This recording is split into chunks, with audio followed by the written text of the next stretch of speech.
Hello everyone, कैसे हैं आप लोग। तो आज हम लोग देखेंगे सीएमए फाइनल ऑडिट का एमसीक्यू जो कि चैप्टर 1 में मटेरियल में दिया हुआ है। मैथ का जो भी टॉपिक था हम लोगों ने कवर किया था। पढ़ने के बाद हम लोगों ने कल लास्ट में वीडियो में बोला था कि आगे एमसीक्यू का क्लास होगा। तो चलिए स्टार्ट करते हैं। तो सबसे पहला क्वेश्चन पूछ रहा है कि कॉस्ट ऑडिट पहले कब इंट्रोड्यूस किया गया था।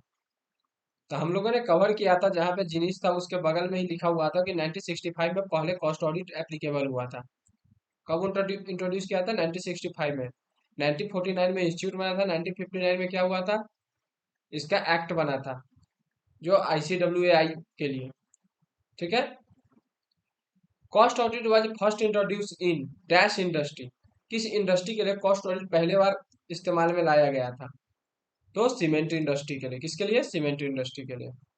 गवर्नमेंट ऑफ इंडिया इशू किया in respect of introduction of mandatory cost audit. Mandatory cost audit कब आया था? उसके पहले तो वॉलंटरी था ना। जब हम लोगों ने पढ़ा तो हम लोगों ने बहुत बार याद किया था कि यहाँ से एमसीक्यू आ सकता है। अगर आप वीडियो नहीं देखे हैं तो पहले वीडियो कर लीजिएगा, ठीक है। आपका पूरा कंसेप्ट क्लियर हो जाएगा। इस टॉपिक से 2 नंबर का मार्क्स का तो क्वेश्चन हमेशा रहते हैं, 2 या 5, 2-5 के बीच में ही रहते हैं, ठीक है। तो आप देख लीजिएगा। तो गवर्नमेंट ऑफ इंडिया इंडिया जो था वह इशू किया था respect of introduction of mandatory cost audit. Cost record maintain by companies in the year 2011। कब किया था? 2011 में। जो रिपोर्ट है, क्वेश्चन 4 बोलता है the report of audit of cost record is submitted by the cost auditor to किसको? किसको सबमिट करता है? मैनेजिंग डायरेक्टर को, फाइनेंस डायरेक्टर, ऑडिट कमिटी या बोर्ड ऑफ डायरेक्टर? किसको करता है? बोर्ड ऑफ डायरेक्टर को। क्वेश्चन 5 बोलता है the cost auditor of the company who is in default. अगर डिफॉल्ट करता है तो सेक्शन कौन सा था? 147 था। लेकिन यहाँ पे कॉस्ट ऑडिटर का बात करता है। और एक जगह कंपनी और उसका ऑफिसर थे, जो बोर्ड के मेंबर। तो कॉस्ट ऑडिटर के लिए कौन सा था? तो 147 सबसेक्शन 1 किसके लिए था? बोलिए। कंपनी और उसका जो बोर्ड का मेंबर थे उसके लिए। और कॉस्ट ऑडिटर के लिए सबसेक्शन 2 से 5 तक। सेक्शन किसका? 47 का, 147 का। तो आपका आंसर हो जाएगा subsection 2 to 5 of the section 147 of the companies act 2013। आगे देखते हैं ट्रू एंड फॉल्स।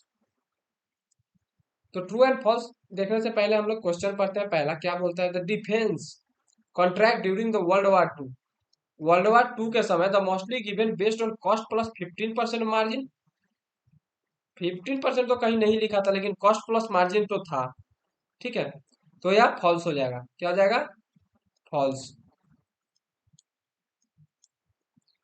क्वेश्चन 2 बोलता है the ICWAI was set up in 1944 with the objective determining cost of production। Cost of production सिर्फ डिटरमाइन करने के लिए तो नहीं बनाया गया था। इसका ऑब्जेक्टिव था प्रमोट और रेगुलेट करना। किस चीज को? और डेवलप करना प्रोफेशनल अकाउंटेंसी के लिए। जो प्रोफेशनल अकाउंटेंसी डेवलप करने के लिए बनाया गया था। तो इसको भी फॉल्स करेंगे, क्योंकि कॉस्ट ऑफ प्रोडक्शन के लिए तो नहीं बनाया गया था। किस चीज के लिए बनाया गया था? अगर ट्रू और फॉल्स पूछता है तो उसके साथ आपको ना एग्जाम में जब क्वेश्चन पूछेगा तो उसके साथ रीजन देना पड़ता है। रीजन नहीं दीजिएगा तो एक ही मार्क्स ट्रू और फॉल्स का रहता है और एक मार्क्स रीजन का रहता है। तो आप हमेशा रीजन याद करके और लिख के आइएगा। तो आईसीडब्ल्यूआई का ऑब्जेक्टिव क्या था? तो ऑब्जेक्टिव था क्या? प्रमोट और रेगुलेट करना और डेवलप प्रोफेशनल कॉस्ट अकाउंटेंसी। जो प्रोफेशनल कॉस्ट अकाउंटेंसी था उसको डेवलप करने के लिए बनाया गया था। ठीक है। तो कॉस्ट ऑफ प्रोडक्शन सिर्फ नहीं था।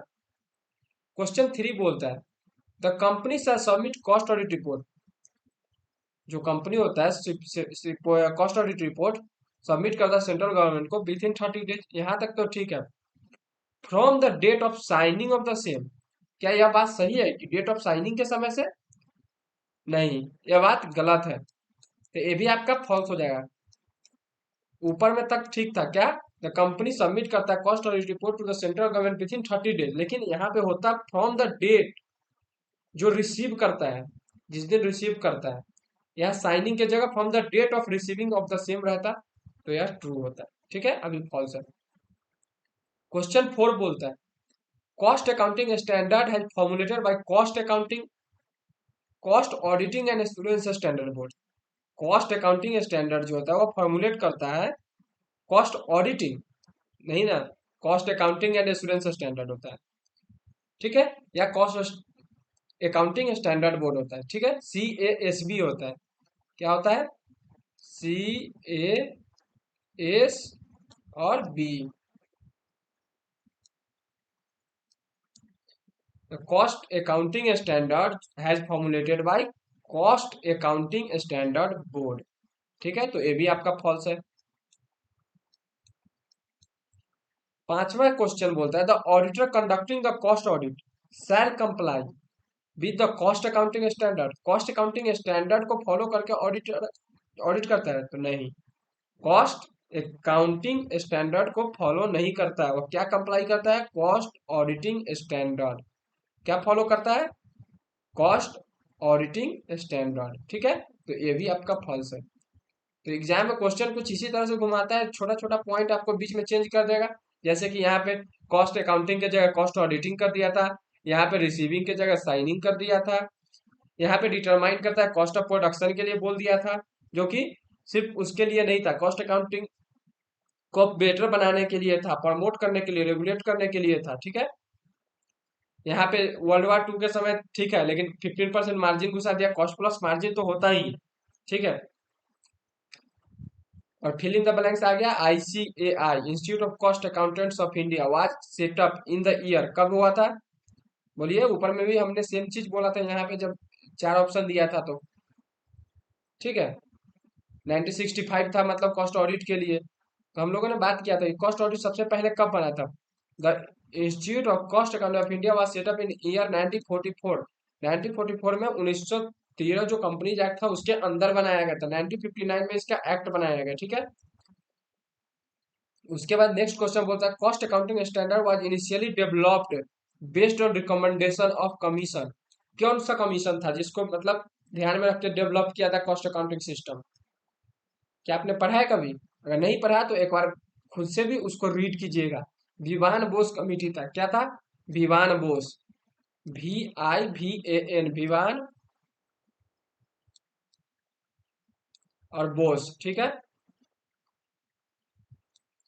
विवान बोस। क्वेश्चन 3 बोलता है, क्वेश्चन 3 क्या बोलता है? Company and every officer of the company, company और उसका प्रत्येक ऑफिसर जो कंपनी का जो डिफॉल्ट करता है compliance in section 148 shall be punishable. इसको तो याद होना चाहिए आपको, क्योंकि आपने वीडियो अगर किया है तो वहां पे एकदम साफ साफ 147 के बारे में दो चीज बात है।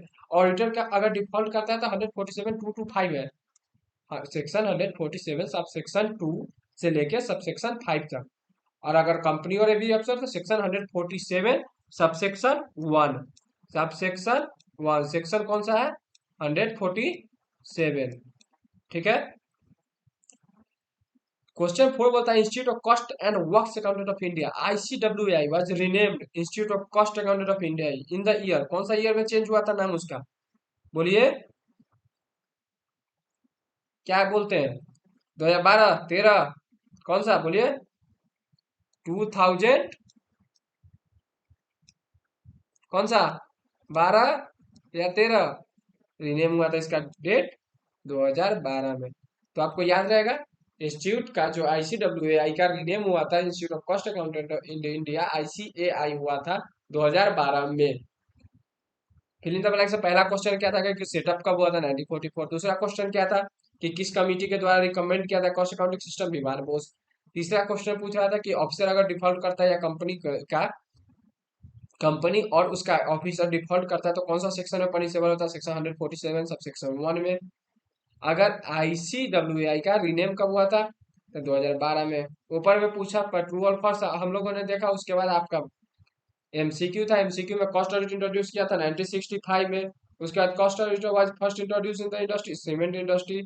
Government of India was issued under the respect of introduction of mandatory cost audit in the maintain the companies, तो 2011 में।